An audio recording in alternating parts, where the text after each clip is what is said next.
বন্ধুরা, আজকে তোমাদের দেখাবো তোমার ইউটিউব চ্যানেল অথবা ফেসবুক পেজের জন্য একটি কিউআর কোড কিভাবে তৈরি করবে।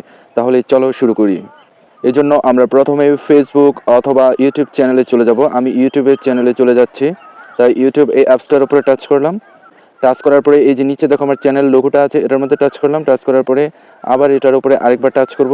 তারপর ডান দিকে কলমের মতো আইকন আছে, এটার মধ্যে টাচ করব। টাচ করার পরে এই যে দেখো মাঝখান থেকে চ্যানেল ইউআরএল, ঠিক এই দিকে টাচ করে এটা কপি করে নেব। তারপর চ্যানেল থেকে বের হয়ে যাব। এবার ক্রোম ব্রাউজার এই অ্যাপসটার উপরে টাচ করব। এবার সার্চ অপশনে গিয়ে লিখব TQRCG। TQRCG লেখার পর নিচে ডান দিকে গো বা সার্চ যেই অপশনটাই থাকুক না কেন ওটার মধ্যে টাচ করবে। এবার এই যে এখানে দেখো দ্য কিউআর কোড জেনারেটর, এটার মধ্যে টাচ করব। টাচ করার পরে এইরকম একটা পেজ চলে আসবে। আমরা একটু নিচের দিকে চলে যাব। তার আগে খেয়াল করবে ইউআরএল এই অপশনটা যেন সিলেক্ট করা থাকে। সিলেক্ট না করা থাকলে এটার মধ্যে একবার টাচ করে নেবে।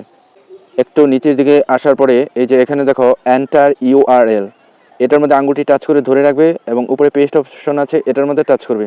টাচ করলেই তুমি চ্যানেলের যে ইউআরএলটা কপি করে এনেছিলে সেটা এখানে পেস্ট হয়ে যাবে। এরপর নিচে এই অপশনটার মধ্যে টাচ করবে। টাচ করার পরে এরপর কোনো জিমেল দিয়ে সাইন আপ করার অপশন চলে আসতে পারে, তাহলে এই যে সাইন আপ ফ্রি এটার মধ্যে টাচ করবে। এবার দেখো কন্টিনিউ উইথ গুগল, এটার মধ্যে টাচ করব। টাচ করার পরে তোমার মোবাইলে লগ ইন করা যতগুলো জিমেল অ্যাকাউন্ট আছে সবগুলোই কিন্তু দেখাবে। এই যে দেখো আমার মোবাইলে যেই কয়টা জিমেল লগ ইন করা আছে সবগুলোই কিন্তু দেখাচ্ছে। আমি যে কোনো একটা দিয়ে সাইন আপ করব। আমি এটার মধ্যে টাচ করলাম। করার পরে এই যে ডান দিকে কন্টিনিউ অপশন আছে, এটার মধ্যে টাচ করব। এরপর দেখো এন্টার ইউআরএল, এটা আবার দিতে হবে। আমি আঙ্গুলটি এখানে টাচ করে ধরে রাখবো, তারপর উপরে পেস্ট অপশন আছে, এটার মধ্যে টাচ করব। এবারে আমার চ্যানেলের ইউআরএলটি এখানে পেস্ট হয়ে গেছে। এবার নিচে নেক্সট অপশন আছে, এটার মধ্যে টাচ করব। টাচ করার পরে এই যে দেখো আমার চ্যানেলের জন্য একটা কিউআর কোড কিন্তু তৈরি হয়ে গেল। এবার নিচে দেখো সেভ অপশন আছে, এটার মধ্যে টাচ করব।